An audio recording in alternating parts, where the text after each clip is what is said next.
After LASIK, will you have any side effects? Well, side effects are quite common in the first few days, few weeks. So things like scratchiness, light sensitivity, these are normal post-operative sensations that are expected.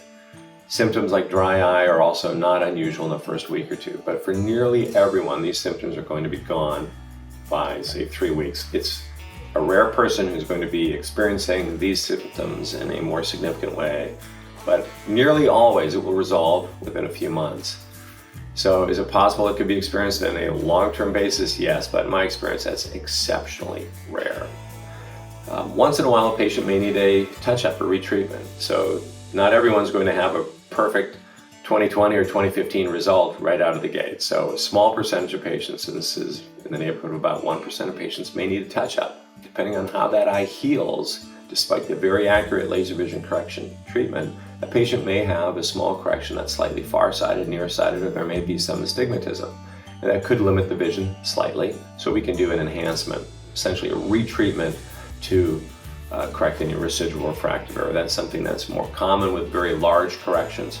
Of course, laser vision correction doesn't stop an eye from aging, so everyone is eventually in one's lifetime going to develop a cataract, and eventually we all need cataract surgery later in life. So laser vision correction is not a procedure that is going to provide perfection for the remainder of that patient's life, because we all will have cataract surgery at some point. But this is a very safe procedure. It provides great stability, excellent vision throughout the years when one is young and active, and typically around 70 is when most patients will have a cataract. Glare and halos are quite common in the first few days to a few weeks following laser vision correction. It's a common side effect of the procedure. It's exceptionally rare to last longer than a couple of weeks. Certainly longer than a couple of months is something we very rarely would see.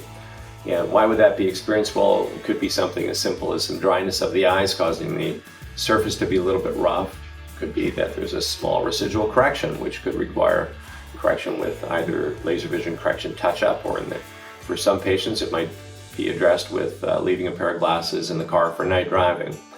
But it is a very, very rare situation where someone's going to experience glare and halo to the point where they're not driving at night. That's an exceptionally rare condition.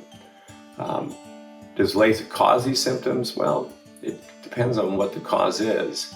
If it's dry eye or if it's a developing cataract, no, it's not the LASIK that caused that. But depending on the size of a patient's prescription, certainly for very large ablations, there is a risk of an increased risk of glare and halo. So we appropriately counsel patients depending on the size of a prescription. Some patients might be better suited for an EVO ICL, especially these larger corrections where there may be a greater risk of glare and halo at night. But all of the laser ablations that are done now are done in a way which really minimize the risk of glare and halo compared to the treatments which were done many years ago.